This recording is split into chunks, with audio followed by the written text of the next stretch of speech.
Okay.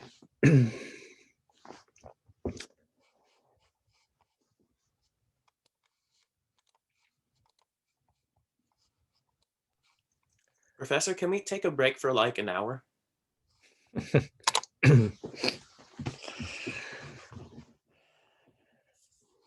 We're kind of dying over here.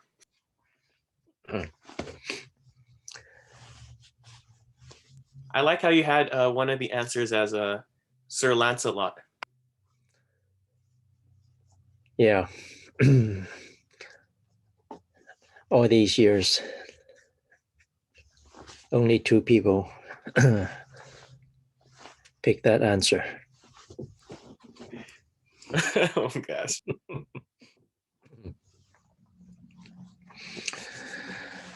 Okay. Just make sure you understand the flow pattern. Okay. And again, it has to do with coming from the left ventricle. That's the highest pressure.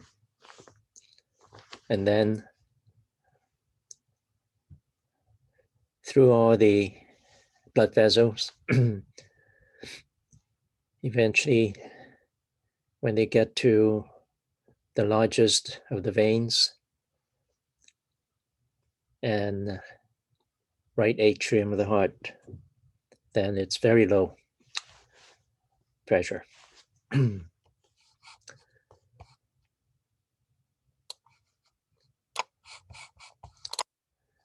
ones with pressure that is pushing them further downstream would be those ones that would have the oxygenated blood. So that's the reason we refer to arteries continuing branching as diverging, branching, forking. With the veins, the smaller veins are going to continue to enlarge and then link up with even larger ones. So veins are the ones that will be joining, merging, converging. Okay.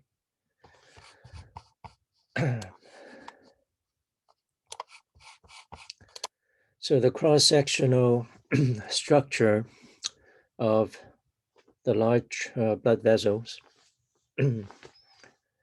starting from the lumen out, tunica intima is the one that is surrounding the lumen. It's going to have the endothelium there, simple squamous. After that, it's going to be sitting on the supportive material, which is a reader connective tissue, and often it will be referred to as the subendothelial layer. So this would always be there with blood vessels that are larger than 1 millimeter in diameter. Okay. It may not be there completely or almost missing once you get to smaller blood vessels. Then after that, you have the tunica media. Tunica media, you would have, well, with large blood vessels, there will be an elastic connective tissue. And then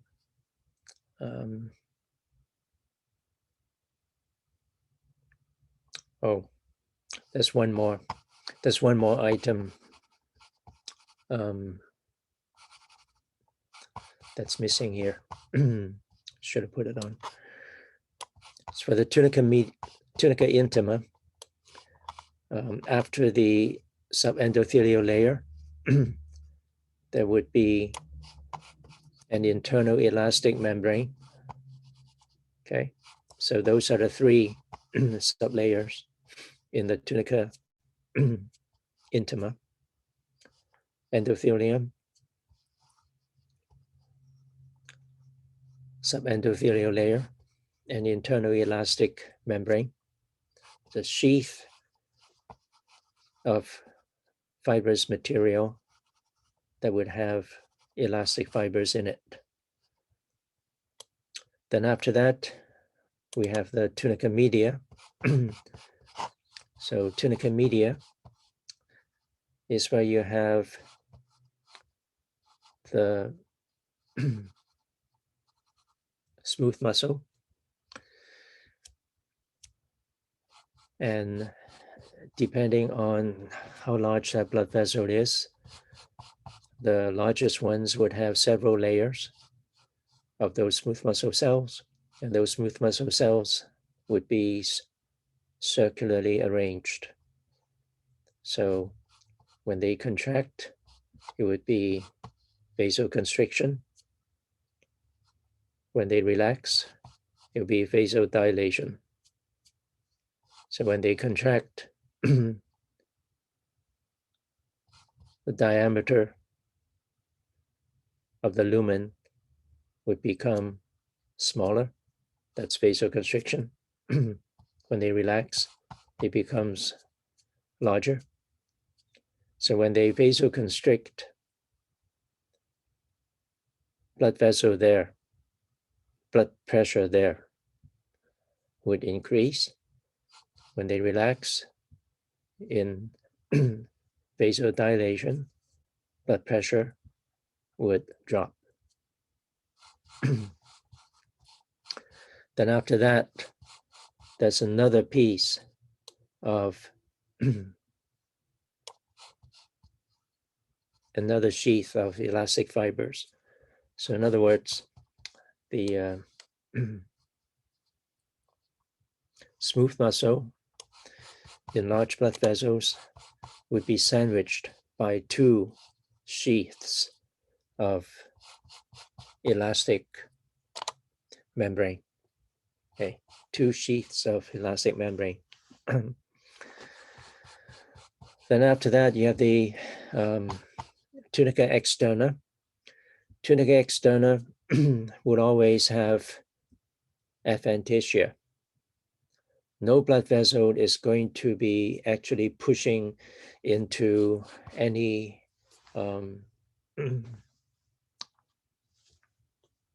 cavity in the body to pick up the lining there.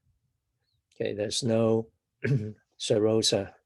Professor Shin, I'm sorry, I got disconnected. Do you mind letting me record the class again?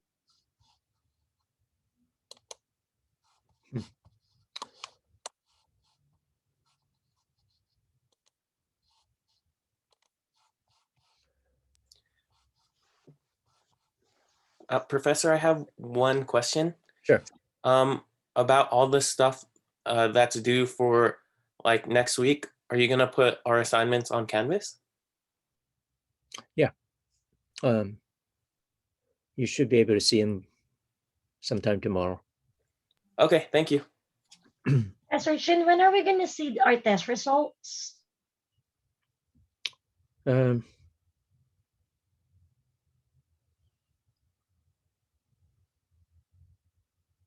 Hopefully by Saturday.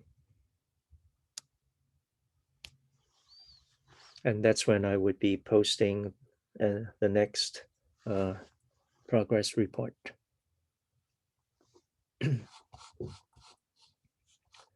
All right. For the tunica externa, we have just adventitia.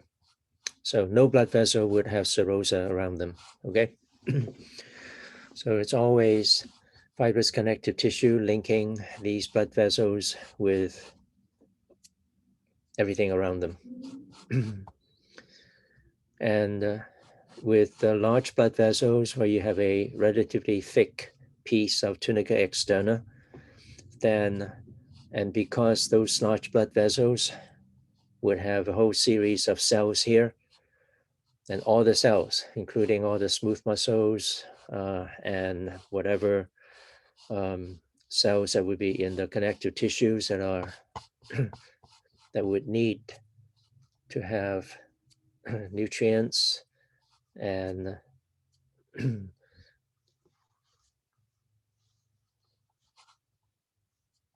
oxygen, as well as getting their waste material taken away. Then you would have a series of these microscopic blood vessels there. Okay, and they would be serving the large blood vessels, and those would be referred to as the vasa vasorum. So all these red and blue dots here, yeah, those are the vasa vasorum.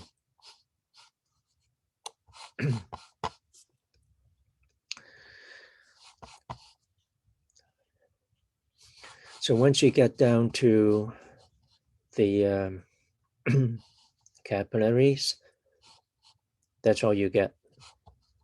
Those simple squamous cells and the basement membrane. They need to be as thin as you can make them for material to be going through.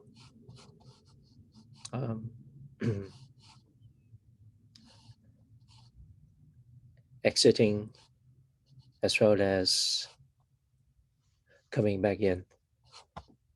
So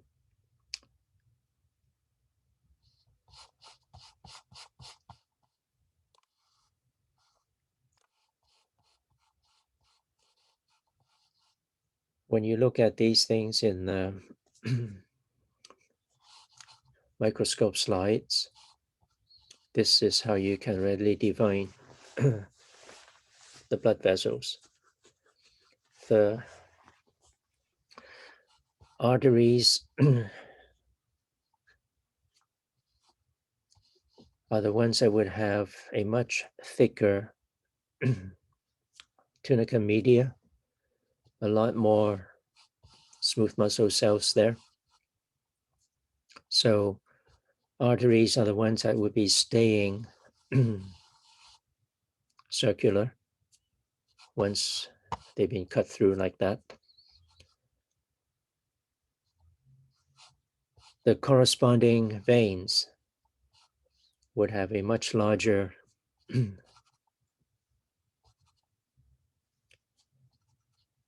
lumen, and tunica medium is much smaller, thinner. Tunica externa would be much thicker. Other things you see here that are not labeled, these solid items here, those are nerves. Okay.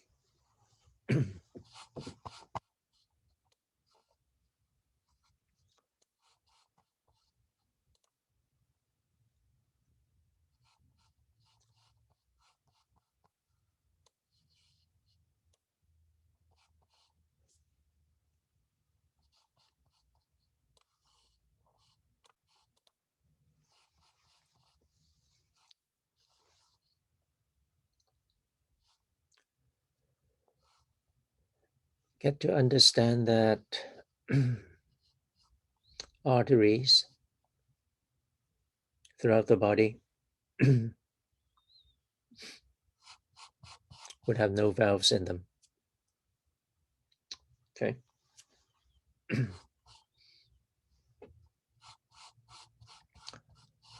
And they are the ones where you can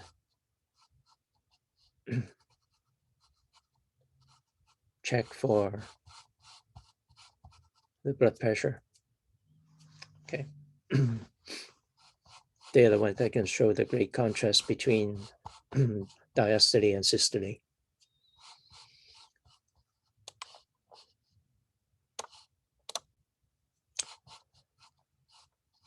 in your textbook, they mention this, and then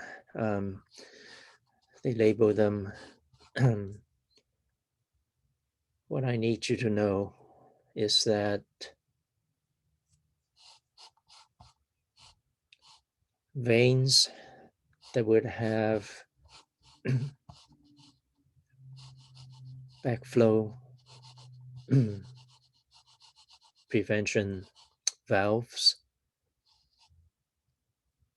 are only in your limbs. Only your limbs would have them. Okay. Once you get in the torso or head and neck region, the veins there, none of them would have these valves.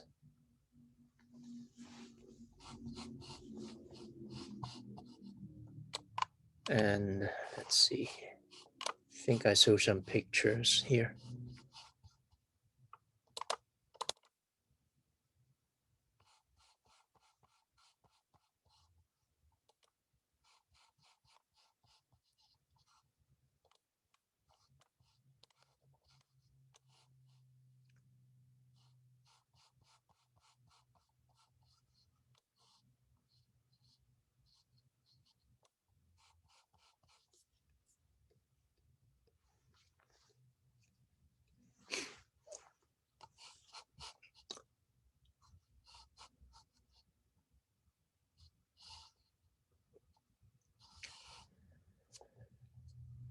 People that would have problems in their liver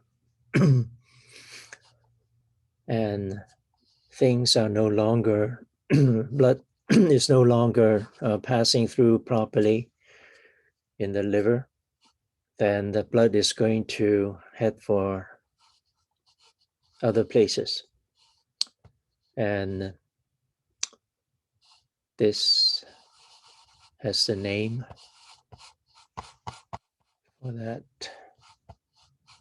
mythical monster.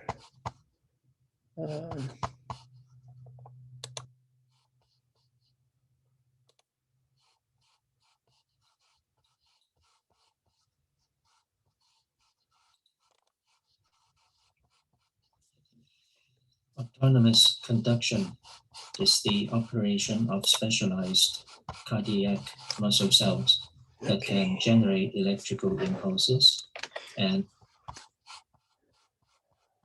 get me there.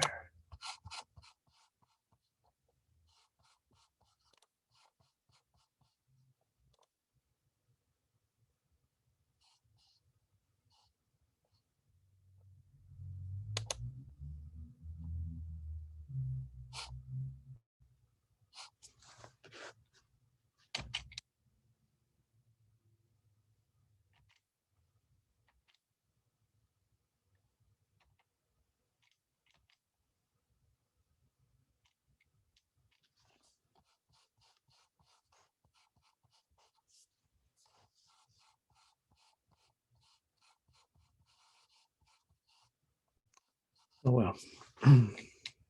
All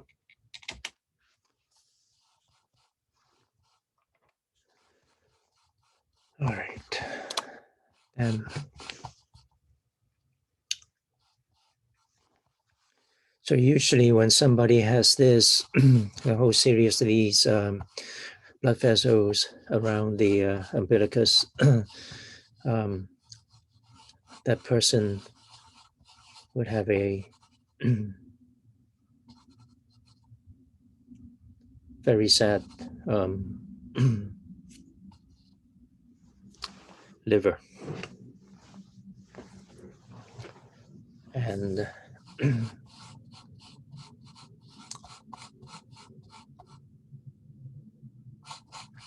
if you check this in YouTube, you would pick up on the name for that. Is it Caput Medici? Yeah. Name after that that monster with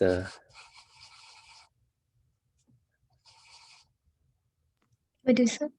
with snakes in the head. That's right.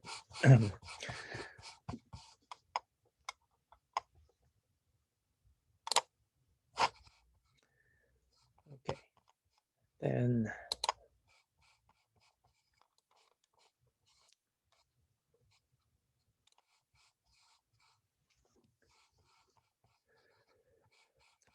and you can readily figure out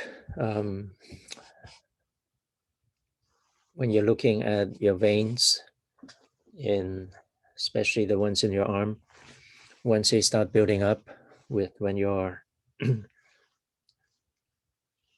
arms are set up with your hands in the low positions, then you would see those superficial veins would start filling up. And then when you lift up your hands, you would see the the veins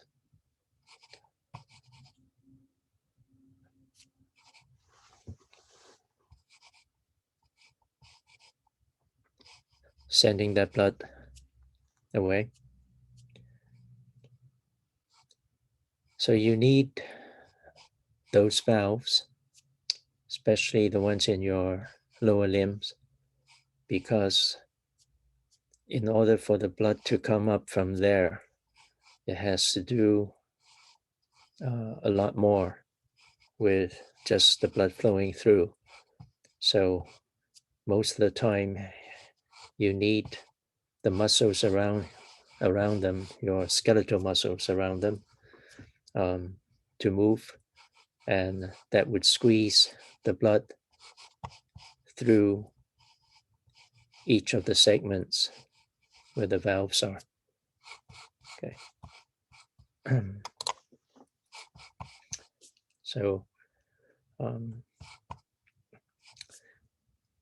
there are two sets of arteries on you, and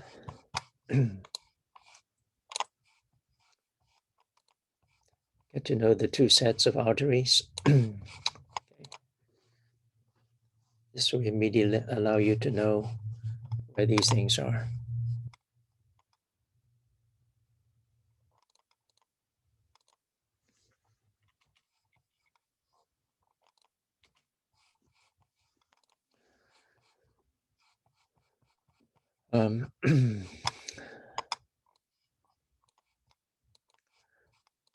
The ones that I refer to as elastic or conducting arteries, these are usually the large arteries that's very close to the heart.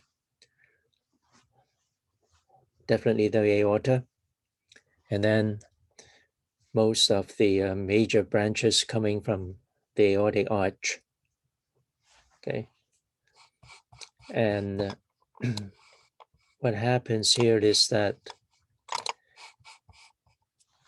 when the reason is referred as elastic is because they have a thicker sheaths of those elastic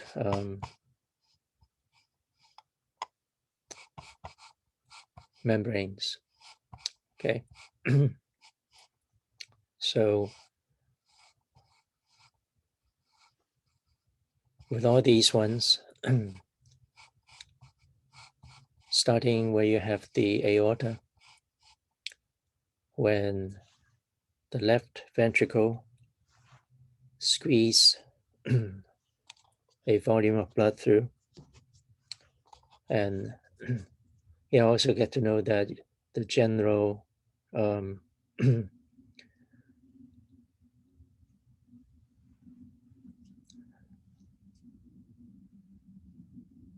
volume of blood normally going through the chambers in the heart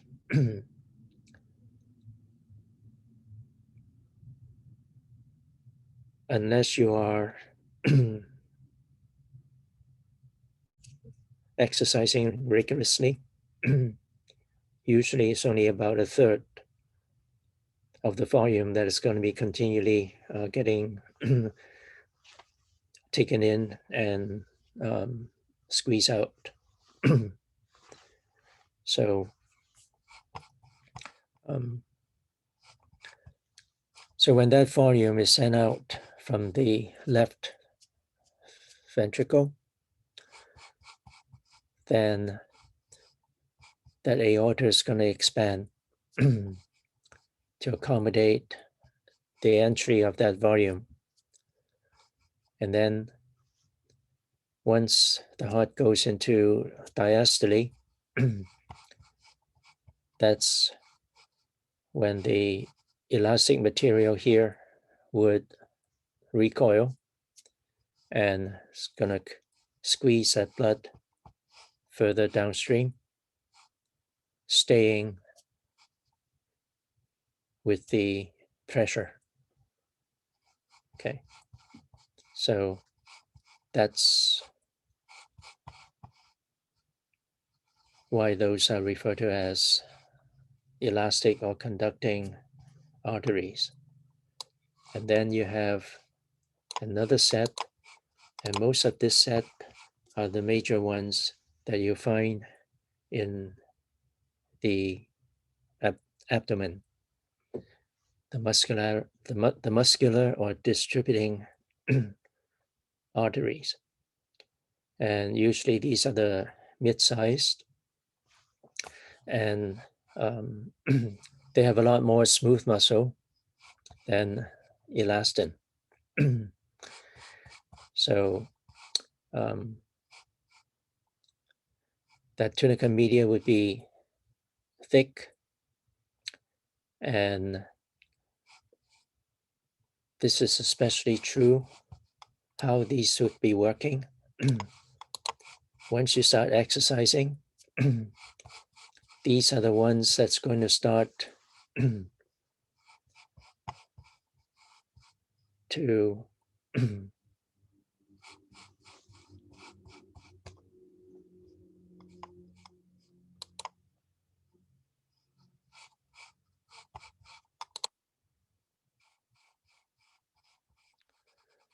do vasoconstriction. Okay. And that is to send very little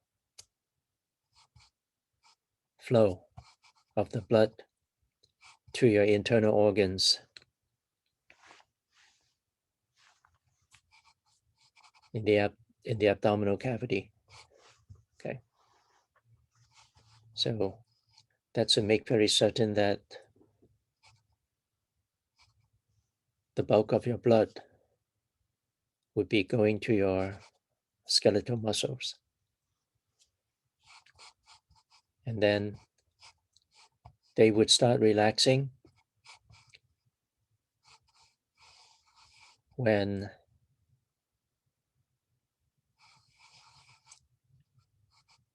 you are eating and start sending the material into your digestive tract. And that's when they need to send blood to pick up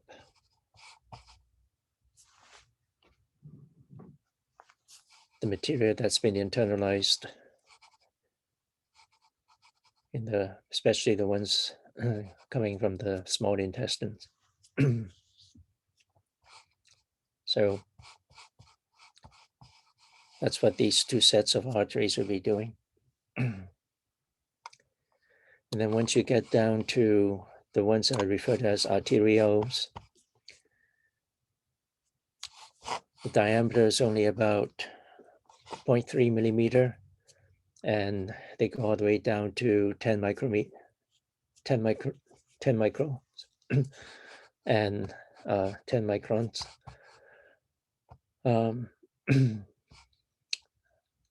The ones that's 0.3 millimeter are still macroscopic. And even when they get a little bit lower, smaller, as long as there's blood in them, you can still see them. Once they get down to anything near 10 micrometers, then they would be microscopic. And the tunica media would have just 1 or 2 layers of smooth muscle cells. Okay. Then once you get down to the capillaries, capillary would just be a tube of endothelium supported by the basement membrane.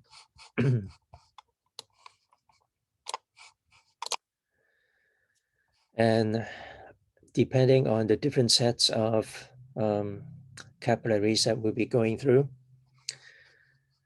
those endothelial cells are held together by tight junctions as well as other junctions like desmosomes.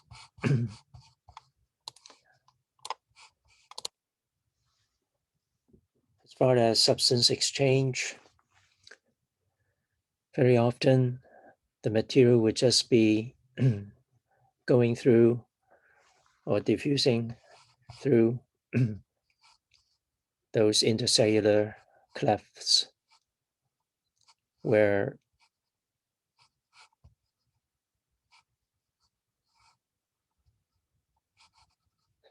cell junctions aren't there.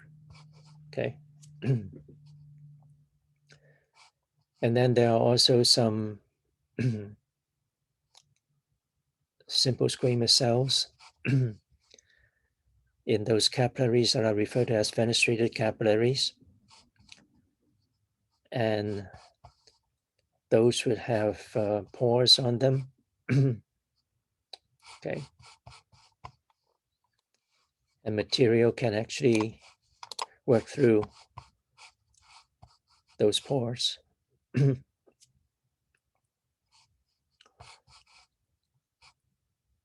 Usually through filtration.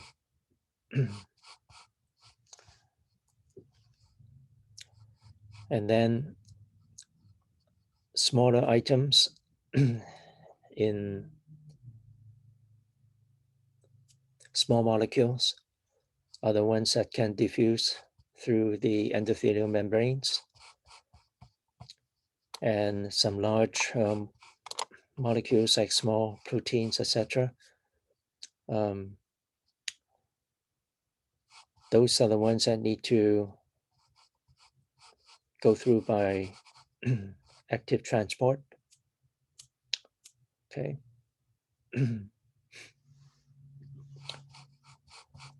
Now,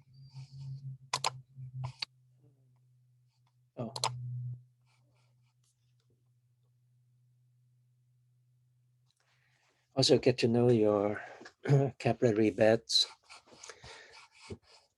Capillary beds out here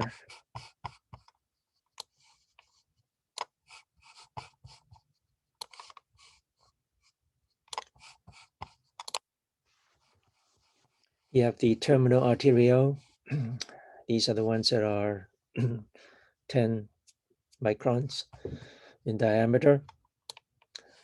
And then it's going to have this branch going in, and that would be the meta-arteriole. Met-arteriole, sorry. And the met-arteriole, the part of this tube here that is referred as a met-arteriole, is the one that has these branches that are referred to as true capillaries. And there would be just a few smooth muscle cells here arranged circularly So they would be the ones that are referred as precapillary sphincters. So on this one where it says the sphincters are open, then blood is going to be filling up all these capillaries. Once you pass the mid portion of this tube here, the name is going to be changed to thoroughfare channel. There are no sphincters for that one. Okay, once you get to that side. And that's because you need whatever blood that is in here to enter and continue over to the venule side. Okay, so that's the difference between mid-arterial and thoroughfare channel. And if you don't need blood with the material served by these capillaries, then the sphincters would be closed, and then blood is going to shoot straight across to the venule side. So that's how your capillaries work. Okay. But get to know that even here, these things are not totally empty. There would still be blood plasma in them. Okay. But blood cells are the ones that's going to continue all the way across.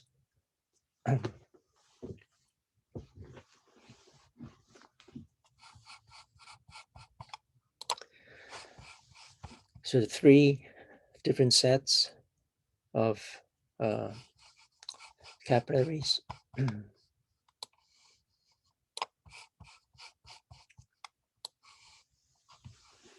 For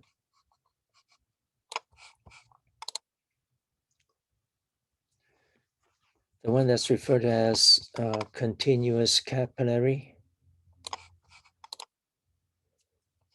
in older textbooks, they will be referred as a non-fenestrated capillary.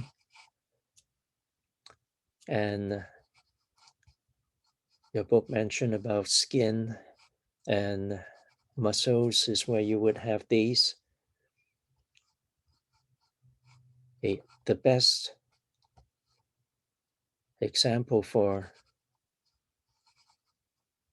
places where you have continuous capillaries would be your central nervous system, brain and spinal cord, and anywhere around you have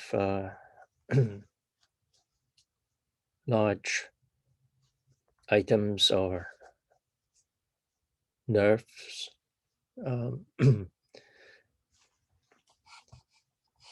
Whatever capillaries in them would be the continuous capillaries. By continuous capillaries, we are saying that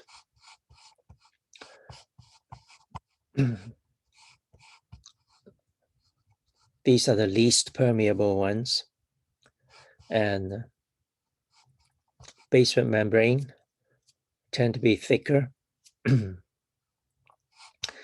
and there will be quite a bit of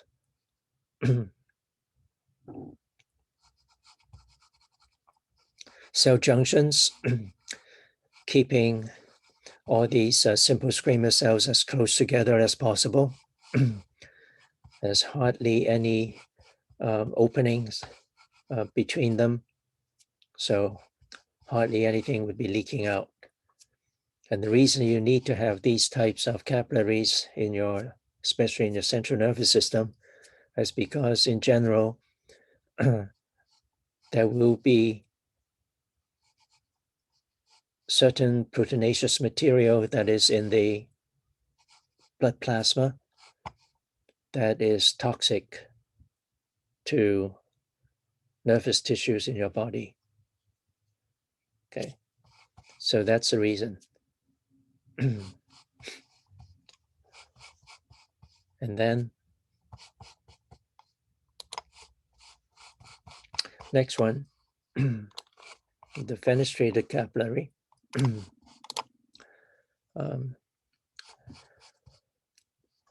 The glomerulus capillaries in your kidneys would be a good example of this. And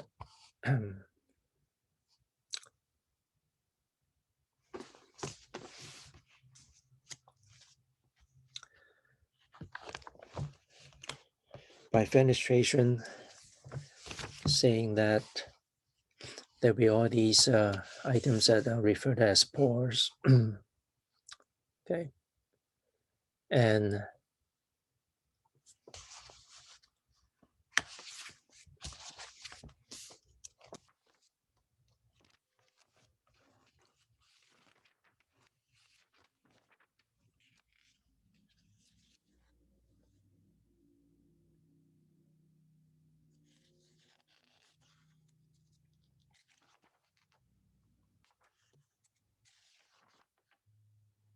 we'll start mentioning about that set of material.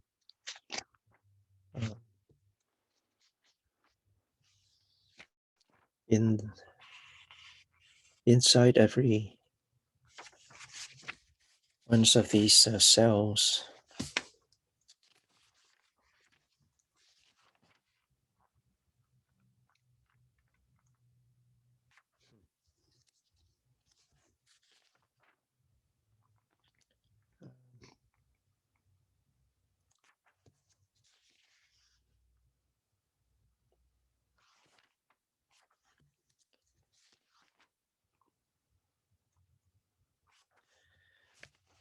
all right.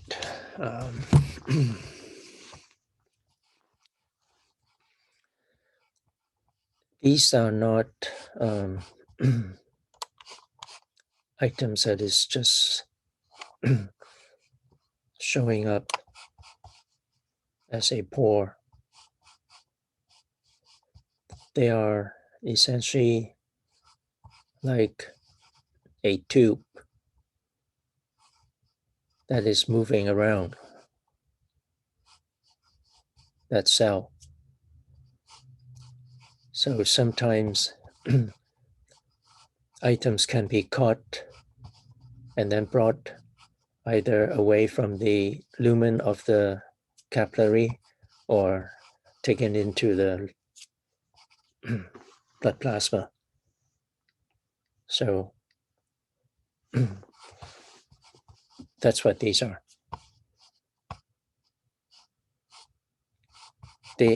These are not items that are stayed, like it's referred to as pores, as if they were firm items. They can be moving. Okay.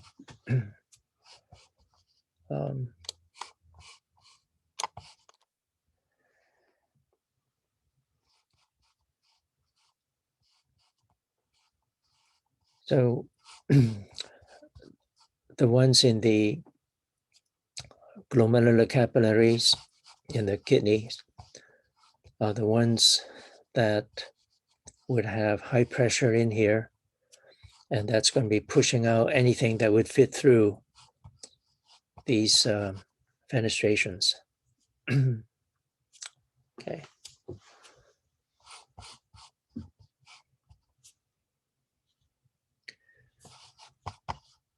And then for the sinusoidal capillaries, like those ones in the liver, yeah, they would have, these are the most permeable.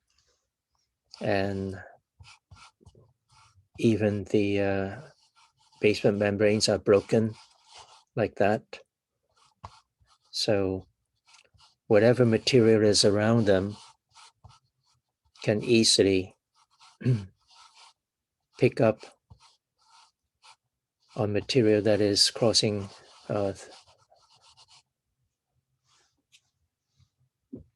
so all the hepatocytes can readily access any of the material that's coming through that is much smaller than the blood cells.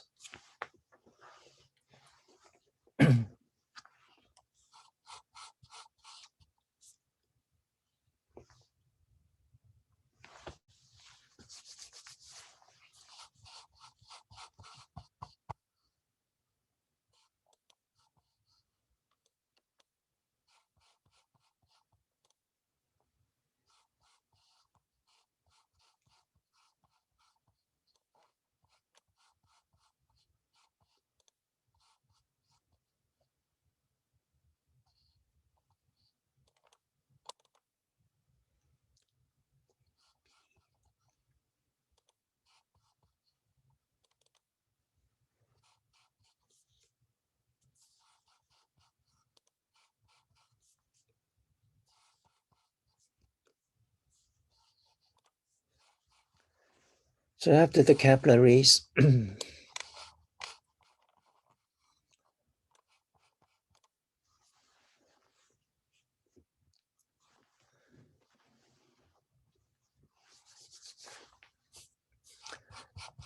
blood will enter the venules. Venules would be somewhere between 8 micrometers, going all the way to 100. And then the larger venules would have, again, 1 to 2 layers of smooth muscle cells in the tunica media. And the tunica adventitia would be still relatively thin. And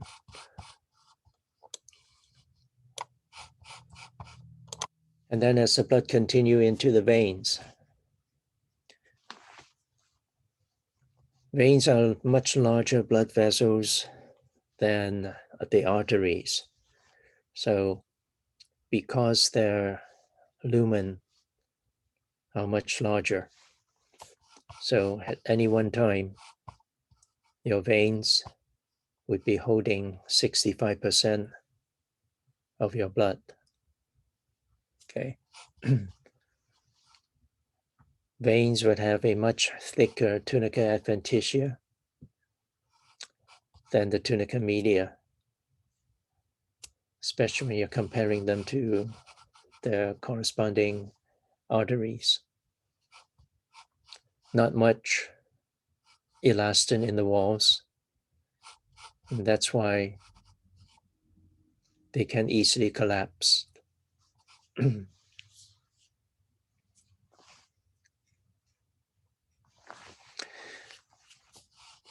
Yeah, you only have those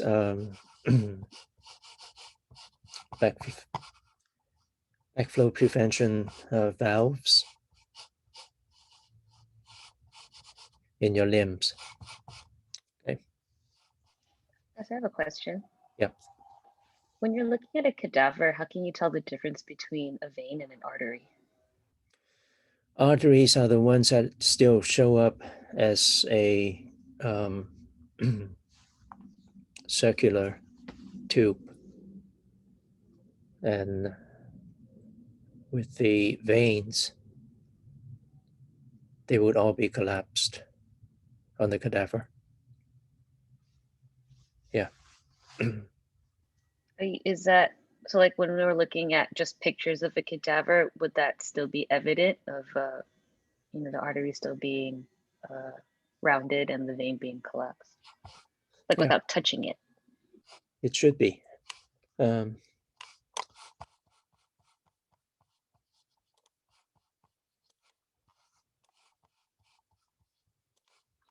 Pretty sure they didn't.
What? Okay.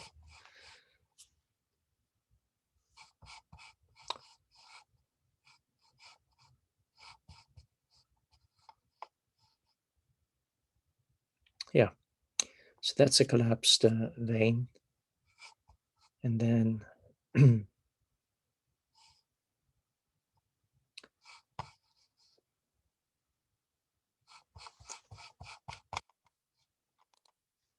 be better.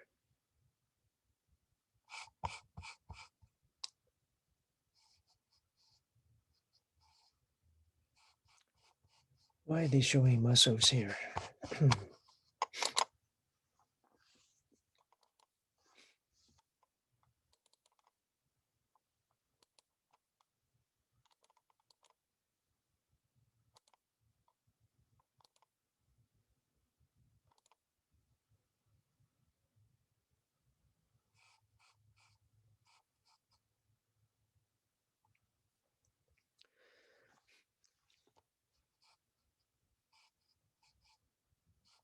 Trying to find something that has both artery and corresponding vein. Well, definitely that's the artery, okay? And then the internal jugular vein right next to them. Right? And the arteries would have usually a much lighter color than the veins. Cool, thank you.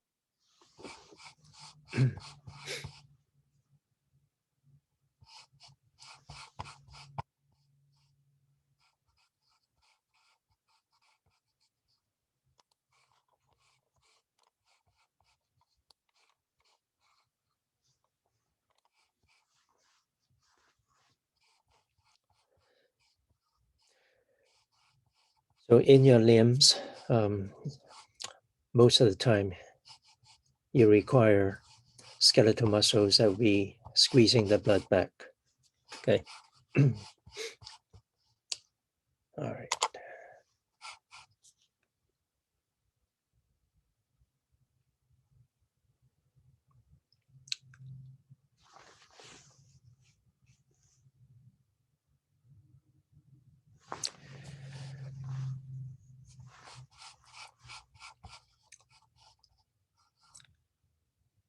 We'll be going over some of these blood vessels around the head and neck regions. So first, all right.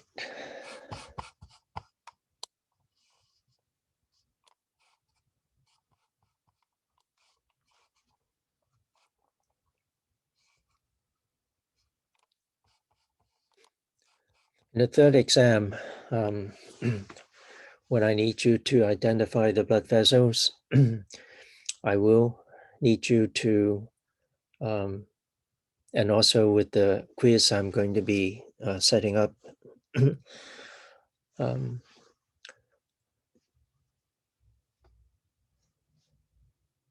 there will be a set of those muscles that you are filling in for you to identify them, whether they are the right or the left ones. And the reason I need you to do that is I need you to fully understand which of these blood vessels are paired, right and left, and which ones are not. Okay. So I still remember the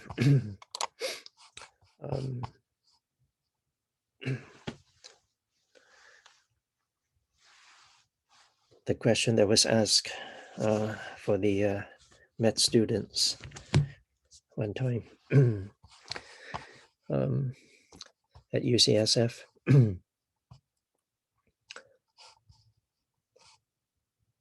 As for the first branch of arteries of the aorta,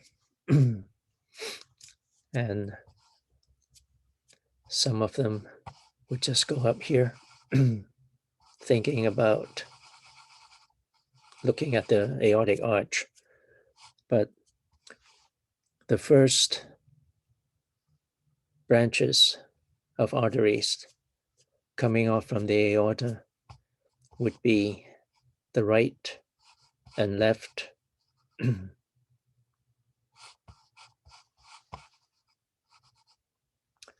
coronary arteries.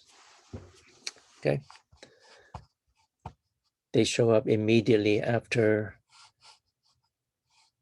the aortic valve. So once you get to the top of the aortic arch and you start seeing these very large blood vessels, then this one on the right is just a single item, brachiocephalic trunk.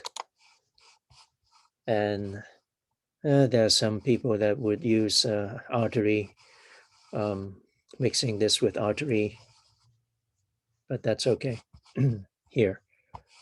But don't mix them down here, okay? The pulmonary trunk is different from the pulmonary arteries, okay? Well, with this one, it's just a single one. And it's gonna give off two branches here. And each time with these very large blood vessels, after giving off a branch, then the continuation of that is going to have the name changed. Okay. So the first branch here would be the right common carotid artery. Okay, this one that's continue up in the head and neck region. And then the continuation of it is now right subclavian artery. By subclavian, we're saying that this one is going to be traveling under the clavicle. Okay. And then the next one would be the left common carotid, then the left subclavian. I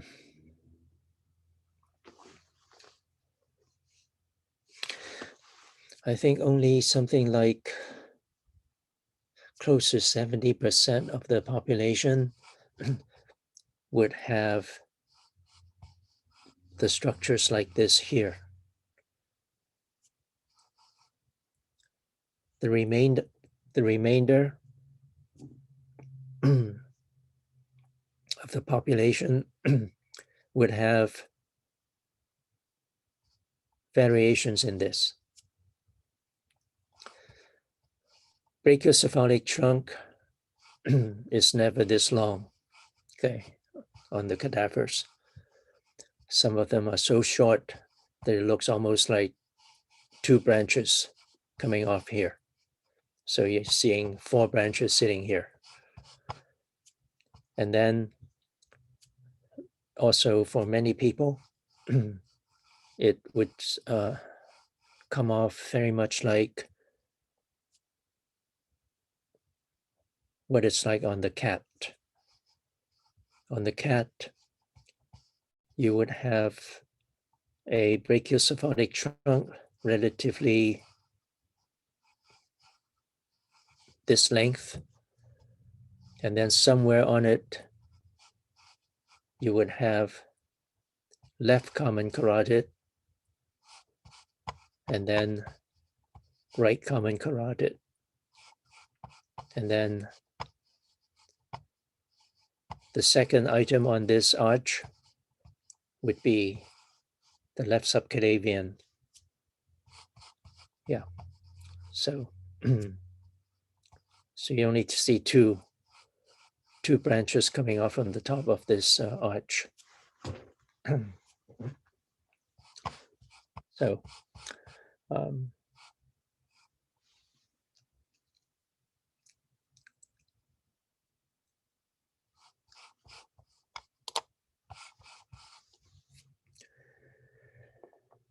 so your book only shows you the right side, okay? And the clavicle is being cut. So continuation of the clavicle along here would be the subclavian. Once it comes out once it passes the clavicle, it would be referred to as a axillary artery. By axillar, we're talking about your armpit. So this portion would be continuing into the armpit. Okay. I don't test these couple of branches in this course, but I do need you to know the first branch from the subclavian. The first branch coming off of the subclavian is a vertebral artery. That's the one we mentioned. In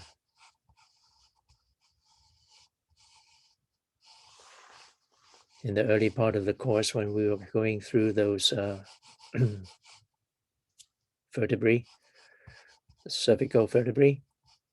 So for most people, that branch would be going through the transverse foramina from C6 all the way through C1. Okay. Very few people would have this going through the transverse foramen of C7. Okay.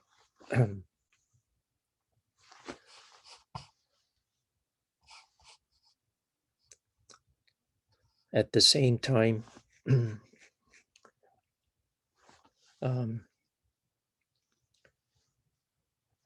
the pictures I use in the lab quiz for cardiovascular system is going to have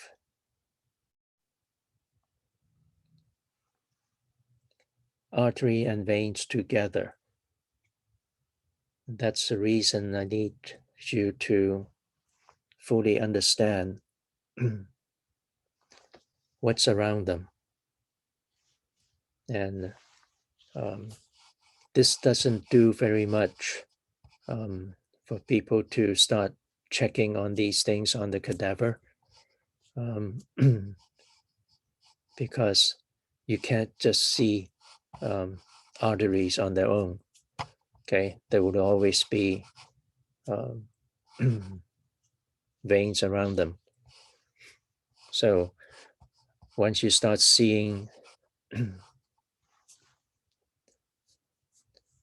the combined structures of the two sets, then you can readily identify these ones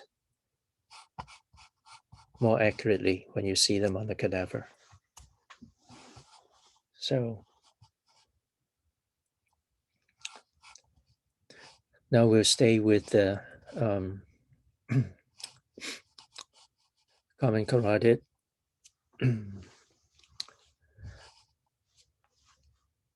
So once you get to this point, then all these arteries would be paired right and left. Okay.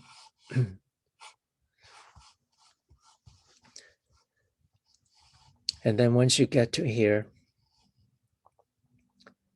you would see external, well, just a little bit under the angle of the mandible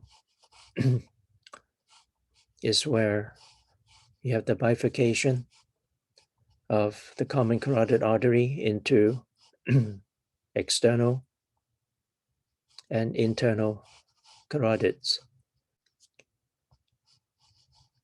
Also get to understand, it's not shown very well here, and with the pictures I use in the quiz,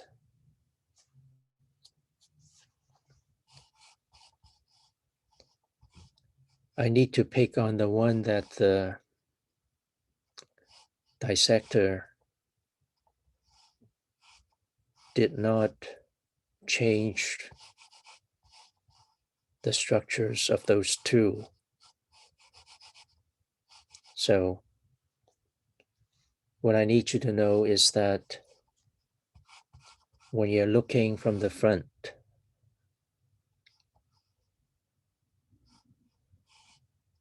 at these two, the internal carotid artery is more lateral to the external carotid artery, all because the, the external carotid would have branches going to all these structures a lot more external than what the internal carotid is going to be serving. The internal carotid would stay out here, continue going up, and then it's going to swing into the carotid canal at the petrous temporal. Once it goes into the petrous temporal, it would turn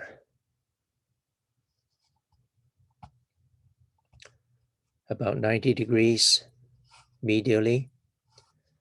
Then when it comes out at the medial opening of the carotid canal, it would swing 90 degrees straight up. And at that position, it would be right next to the sella turcica. So in other words, let's see.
All right.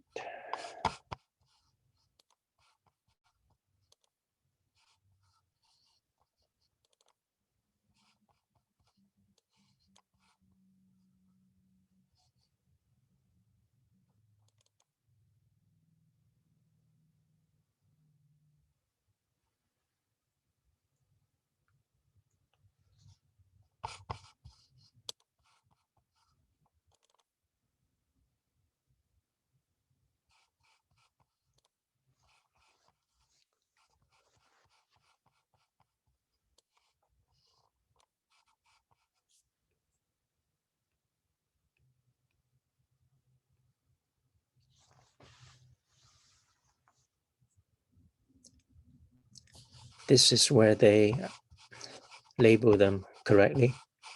Okay.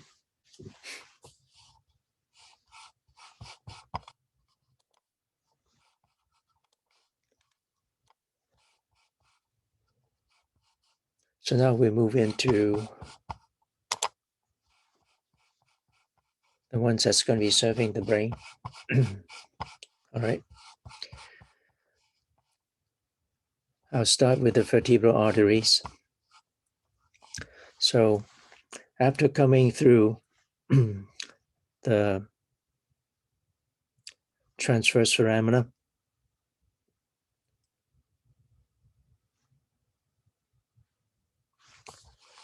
The two vertebral arteries would swing about 90% medially.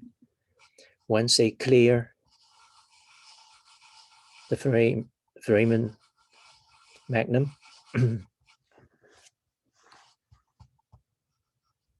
they would turn about 90 degrees going straight up and through that.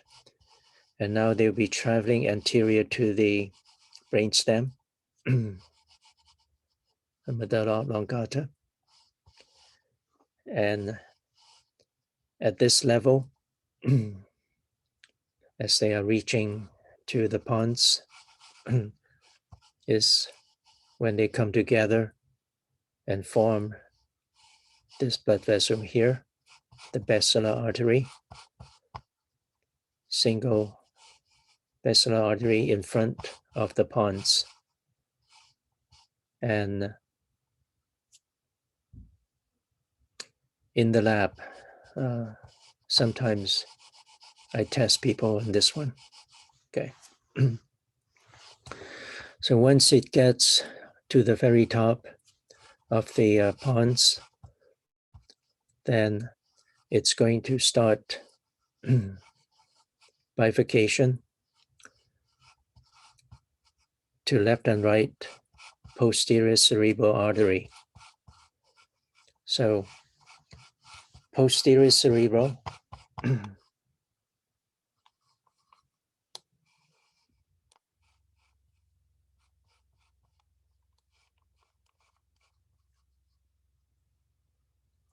is the first one that I need you to know.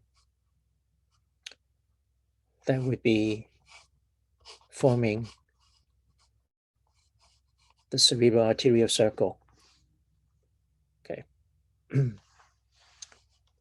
Used to be called the circle of Willis.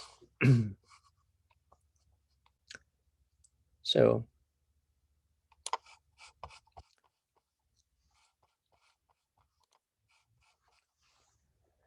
and when you are looking at this picture in your textbook,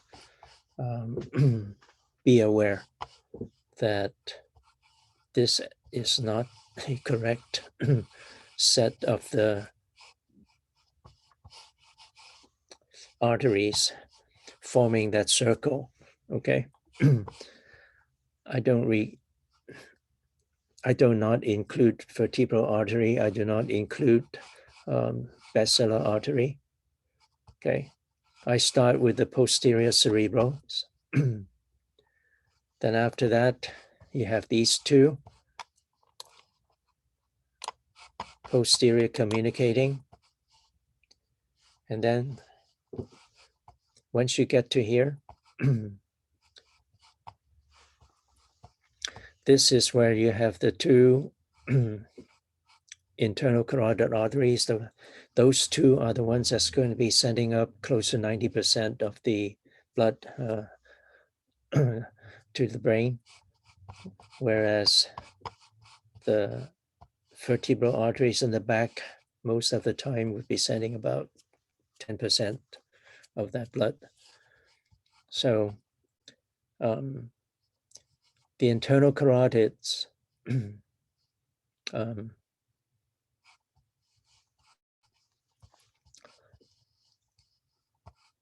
are not part of this circle, okay? What happens is this. Once the posterior communicating artery links with internal carotid, from that point on, this part is actually this one, middle cerebral. And then from the middle cerebral, you'll be sending out the anterior cerebral artery. Anterior cerebral artery goes like this. Okay. Goes so, and then there's be a very short item that's going to be linking the two in front, anterior communicating. So the set making up that circle, posterior cerebral, posterior communicating, middle cerebral, anterior cerebral, anterior communicating. Those are the ones that form the circle. Okay.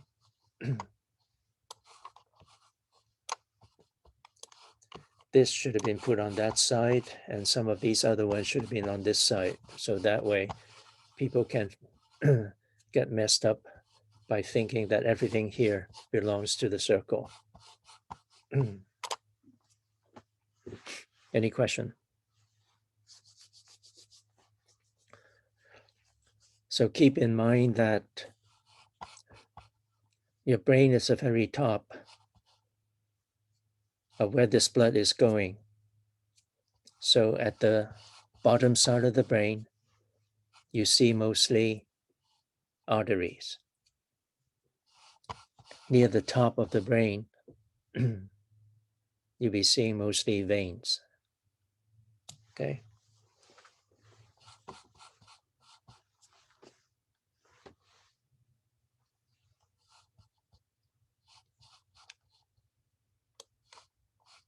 So just so you know where some of these things would be.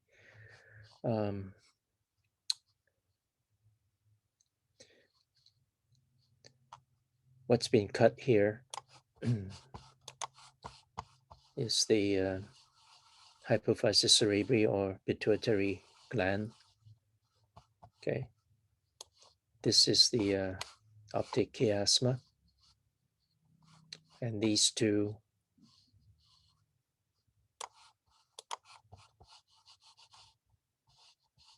cranial nerve number 1,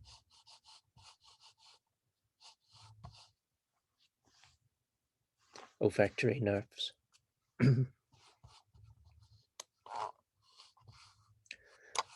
And there are a series of branches here too, but I only need you to know that set that form the circle. All right. In the lab, I need them to know the 2 vertebral arteries as well as the basilar.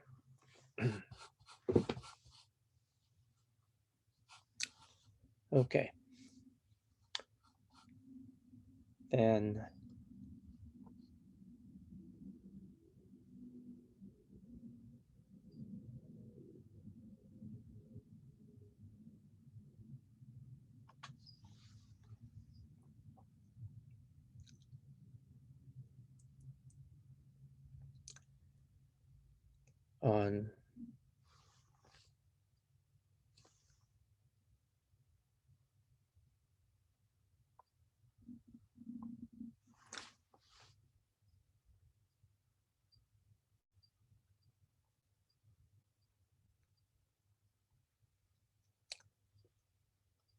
on Monday, I'll continue with these blood vessels, and I should be able to finish cardiovascular system on Monday.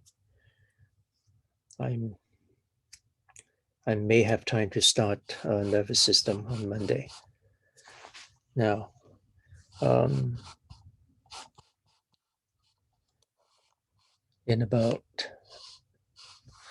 in 10 minutes, I'm going to show you some videos, okay? And has to do with the videos I usually show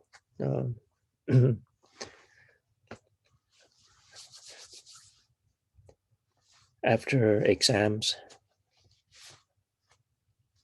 to advise or allow students to pick up if they're interested in some of these topics to do their research presentation, which is worth 2 semester bonus points. Okay. So I'll start them in I'll start those videos in 10 minutes.